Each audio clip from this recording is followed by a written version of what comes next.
Meet Ali Banaat, a friend of mine, a young Muslim born and raised in Sydney, Australia, who has lived quite a successful life.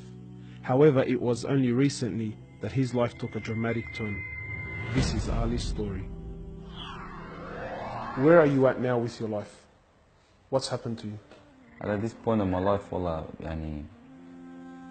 I've been gifted, alhamdulillah, by Allah, with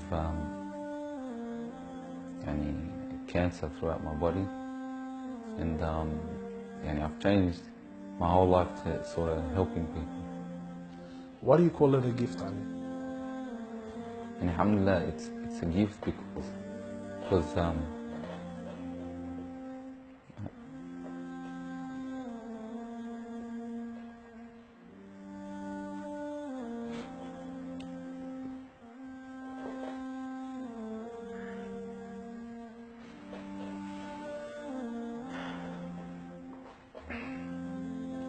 and it's a gift because Allah's given me a chance to change.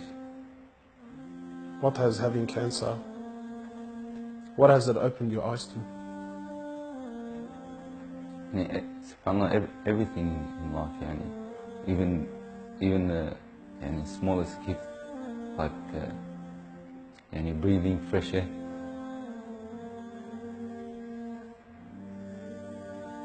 Do you feel like you used to take that for granted before?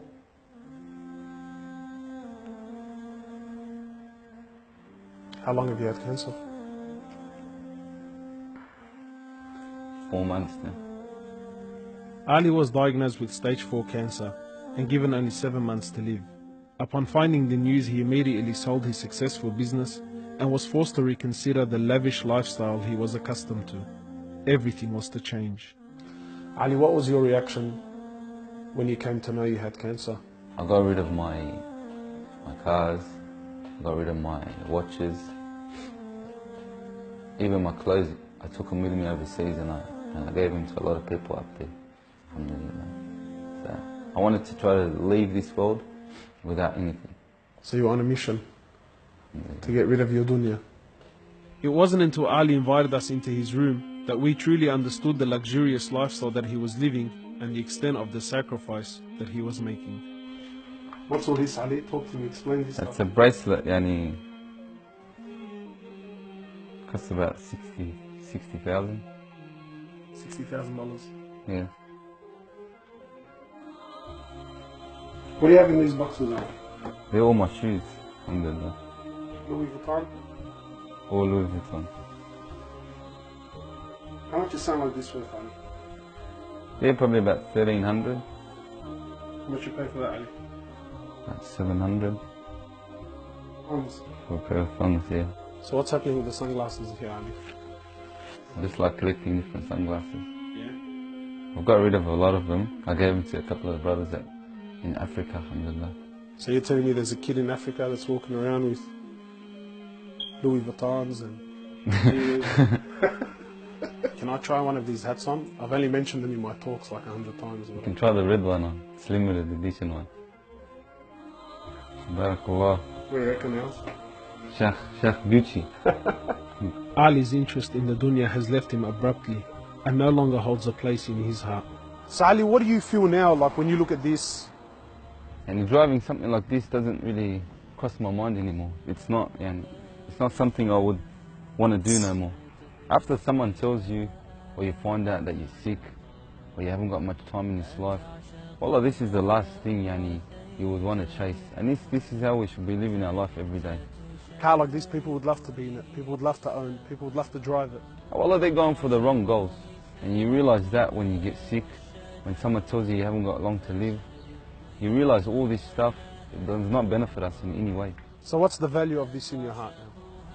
This is worth one pair of thongs for a little African child with no thongs. Wallahi, it's worth more than me to see him smile with a pair of thongs than own one of these. Wallah al-Azim.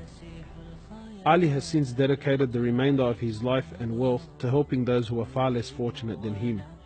After an emotional journey to Africa, Ali has established a charity titled Muslims Around the World Project. The organization wasted no time in the construction of a masjid and a school in Africa to serve as an ongoing charity for him when he finally has to depart this world. Well, it all started from when I went to the cemetery when a brother that has cancer passed away. And I was at the cemetery and I was just thinking to myself, you know, after you go, there's nothing. There's no one there for you. No mother, no father, no brother, no sister, except for your deeds. Even your money is not going to be there for you. So the only thing that's going to be there for you is a sadaqah. And that's the only thing that's going to help you gradually through your time in the grave till you get to the ultimate destination. As the reality of death further sinks in, Ali spends most of his personal time in preparing himself for his final meeting with his Creator, Allah.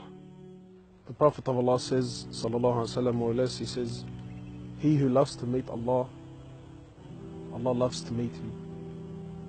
And he who hates to meet Allah, Allah hates to meet him. Are you loving to meet Allah? Because of this cancer, I've been advised by one of the brothers to take a special drug to help me with pain and stuff. And subhanAllah, it's very strong. I took a bit too much and I came into a whole different world within not knowing where I was, and it was very hard for me. And subhanAllah, I actually seen things I've never seen before. And my family were there all standing around me, and I was pointing up and I was saying, Ya Allah, take me. And it was that beautiful what I was seeing, I just wanted to go. And the next day, subhanAllah, I woke up and I was upset that Allah didn't take me.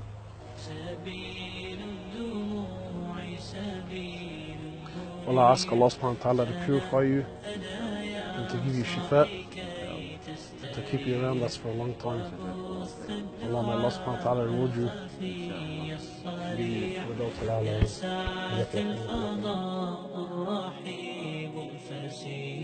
سبيل الدموع سبيل